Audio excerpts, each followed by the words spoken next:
Hi, I'm Megan and welcome to my kitchen. In today's What's for Dinner video, I'll be sharing with you what meals we had this past week. Our dinners were easy to make, budget friendly, and delicious. So if you're looking for some weeknight meal ideas for your family, just keep watching. Dinner this first night was off the meal plan, but I really wasn't in the mood to cook what was on the meal plan for it that day. So just decided to do some bacon cheeseburgers. I've got some ground beef, some hamburger buns, and then just some frozen crinkle cut fries.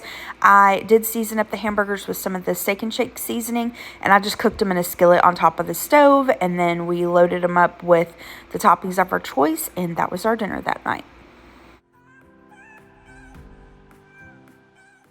For dinner the next night, it was Sunday dinner, and I made meatloaf. Now, I have shared my meatloaf before on my channel, and when I shared it the last time, I really tried hard to provide you all measurements. So I will pull the recipe I came up with from that video and put it down in the description box below for this video. But y'all, I don't follow a recipe. I don't measure. I just eyeball everything. So in this video, I did like a 1.5 recipe. But yeah, just I eyeball everything. You're in your kitchen. You make your meatloaf how you want to make it. This is just how I make it. So first up, I like to mix everything except the meat into a bowl. So I'm going to add in a couple of eggs, give those a really good whisk. And then I like to take some onions and dice those up. Next, I'm going to add in some Worcestershire sauce, followed by ketchup. Next, I'm going to add in just a little splash of milk. Don't need a lot, just a little bit. And really, that's just to kind of moisten up the breadcrumbs that I'm going to add. Now, speaking of which, when I grew up, we used to use oats in our meatloaf. But several years ago, I started using breadcrumbs. I prefer it with the breadcrumbs, but you can use oats. You could use crushed up saltine crackers, whatever you prefer. I'm adding in some minced garlic and then salt and pepper, and I normally do about a teaspoon of salt per pound of meat. Now, I'm going to give that a really, really good mix, and then I don't know how to explain this except I just give it a smell. And I make sure I can smell the Worcestershire, the garlic, the ketchup, and then I just kind of look at the texture of it.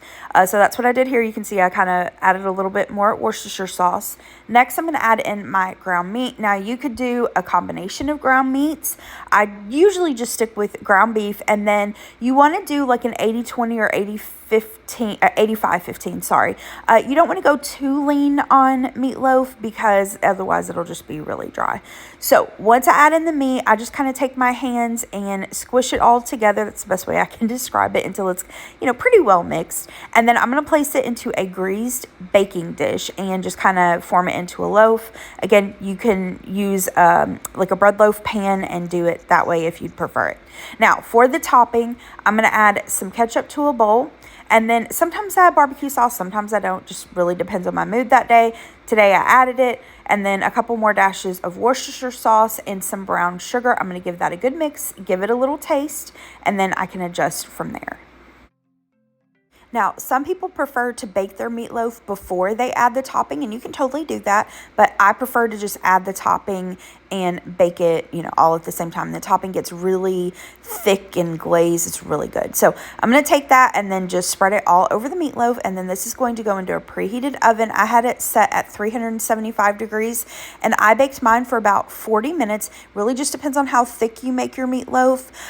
If you're making it with anything other than poultry, you want to cook it until it's about 160 degrees internal temperature. If you're using poultry, ground chicken, or ground turkey, you want to cook it until it's at least 165 degrees. And then I like to let it rest for about 10 or 15 minutes before I serve it up.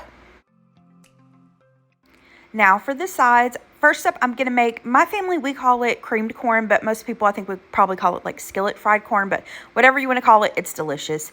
Here in this bowl, I've got about 4 or 5 fresh cobs of corn. I cut the kernels off the cobs and then took the back of the knife and scraped the cobs. That gets kind of the milky part or the starchy part of the corn out, and that helps kind of thicken it up.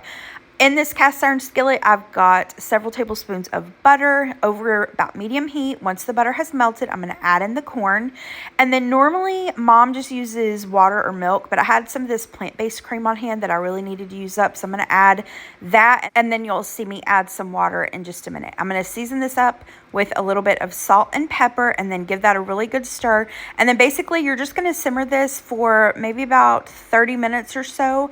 And you do want to go through every once in a while and give it a good stir.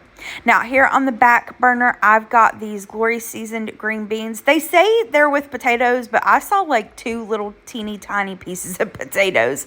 But all I did was drain that, add it to the pot, added some chicken stock, garlic powder, a little salt and pepper, and then yeah, I just simmered those for about 30 or 45 minutes while the rest of dinner was cooking. All right, and here is that finished corn and then the finished green beans. And even though, like I said, there's only a couple tiny little pieces of potato, which I'm sure you can pick out here, these were not bad for canned green beans. All right, so for the other side, I'm going to make some homemade macaroni and cheese. I kind of loosely followed a recipe. I'll link it down in the description box below for you.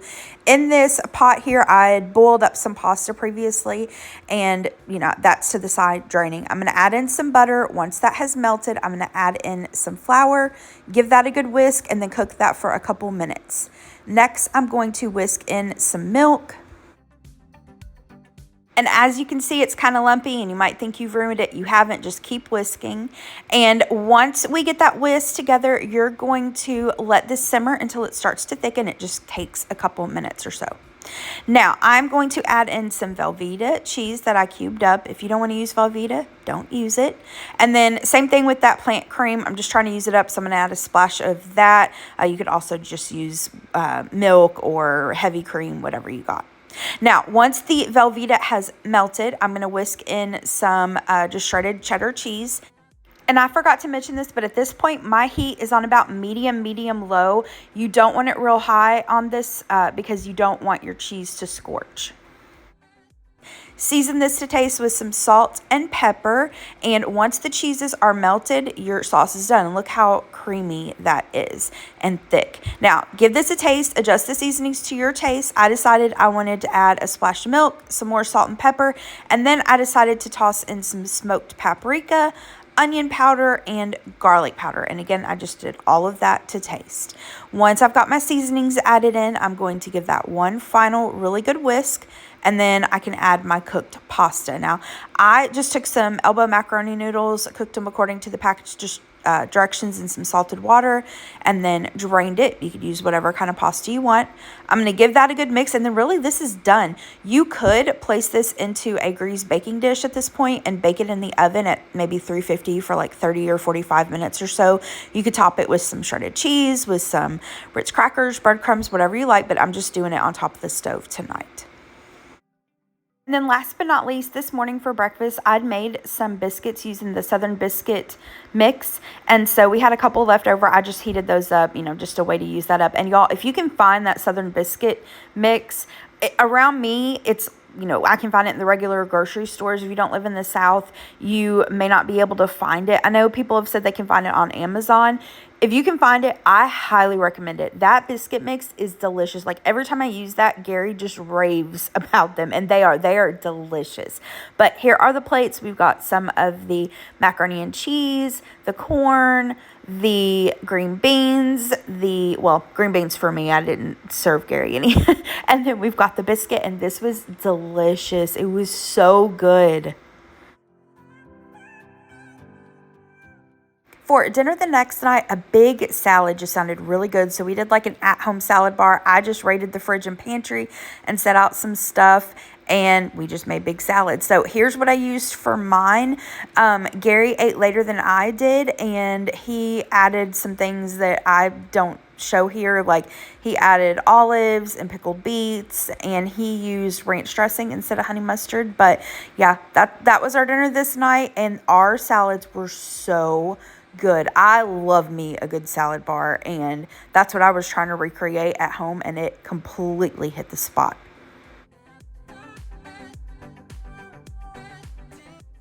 For dinner the next night, Gary went out to eat with some of his buddies. They went to a local Mexican restaurant. And so for me, I just warmed up some of the meatloaf leftovers. Gary offered to bring me something home from the Mexican restaurant, and I just asked for some chips and queso and salsa, and I ate that as a snack later. But yeah, that was our dinner that night. For dinner the next night, I tried a new recipe for creamy shrimp enchiladas. This recipe, it was from the Pioneer Woman. I kind of loosely followed it, but it was very, very similar to a recipe I've made many times before, and that's white chicken enchiladas. So if you've ever made that, this is very, very similar to that. So I will have both of the recipes linked in the description box below for you. In this skillet here, I've got some sliced onion and red bell pepper. I seasoned it with a little bit of salt, and I cooked this on like medium low for probably about 20 minutes or so because I really wanted the vegetables to be super, super tender. Once they were there, I added in, I had like a half a tomato in the fridge that needed to be used up, so I sliced that up. And then I'm going to season this with a little bit of salt, pepper, smoked paprika, and cumin. And I meant to throw some garlic in here too. You can see it setting off to the side, and I just totally, my mind spazzed and I didn't add it, but that's okay. So once the tomato cooked down for a couple minutes, I removed the vegetables, set them to the side, added some oil back into the skillet, and this is on now high heat. I have here a pound of shrimp that I just gave a rough chop. I'm going to add the shrimp to the oil once it's hot, and then season it up again with some of the salt, pepper, smoked paprika, and cumin. And once again, I forgot the garlic, but that's okay. I'm going to give that a stir, and because shrimp doesn't take very long anyway, and then especially when these are chopped, this just cooked for like a minute or two. And then I added the vegetables back in, gave it one last stir, and then I'm going to set that to the side to kind of cool slightly while I make the sauce for the enchiladas. In this little sauce pot, I have some butter. I'm going to allow that to melt. Once it's melted, I'm going to add in my flour, give that a whisk. And I can't remember who it is, but whoever keeps yelling at me for not using my spoon rest, did you see I moved it so I could use it? I told you I'm working on it. I'm trying. And I'm totally joking when I say yelled at, by the way. Nobody get on to her. She hasn't yelled at me. She's been really sweet. Anyway, I'm going to whisk that flour in and cook it for a couple minutes. And then we're going to add in some chicken broth. You can use water and chicken bouillon powder. I have this bone broth today that I'm going to use. So once I whisk that in, this is over about medium heat. Once it simmers for a couple minutes, it's going to get thick for you. And at that point, I'm going to add in some shredded Monterey Jack cheese, give that a whisk. And then at this point, I turned my heat off. I'm going to add in some sour cream and then incorporate that really well. And once the sour cream, is kind of melted into the sauce, you're good to go. I felt like it was a little thick, so I added another splash of the bone broth. You could add in some diced green chilies. I think that would be yummy here. But give it a taste. You may want to add a little bit of salt and pepper.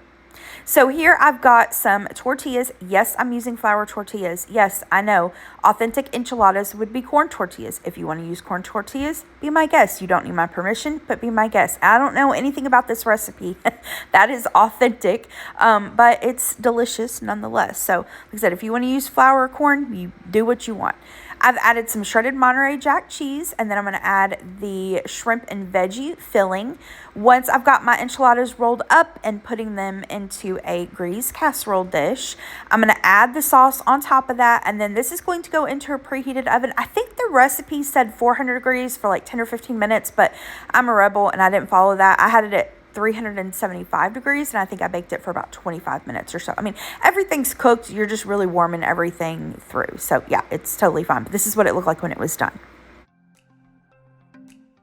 I'm going to start one of the sides. I'm doing some restaurant style refried beans. I'll have the recipe down below for you. In this little saucepan here, I've got a can of refried beans. Use whatever kind you want. I've got these fat-free Old El Paso refried beans. I'm going to use that. I'm adding that to the little saucepan, and because they are fat-free, I'm going to add just a tiny, tiny little drizzle of olive oil just to add some fat in there. Now we're going to add in our sour cream, followed by hot sauce and salt and pepper. That's all to taste. We're going to give that a really good mix, and then I just cook this on like medium-low heat for maybe about 10 to 15 minutes or so until it's warmed through. This is what it looked like when it was done. I gave it a taste, and I ended up adding just a little bit of taco seasoning to that. Here are the plates. So we've got some of the enchiladas. I garnished it. I wanted some cilantro. I didn't have any, so I just did some parsley flakes. And then we've got those refried beans. And then I took some just microwavable Spanish style rice, you know, like the Uncle Ben's, except this was, I think, the Kroger brand of it, and just popped it in the microwave. And that was our dinner this night. Like I said, I've made the white chicken enchiladas before, and we love those. This was a good variation on that. But of course, if you don't like shrimp or don't want to use it, you could absolutely just use chicken breasts.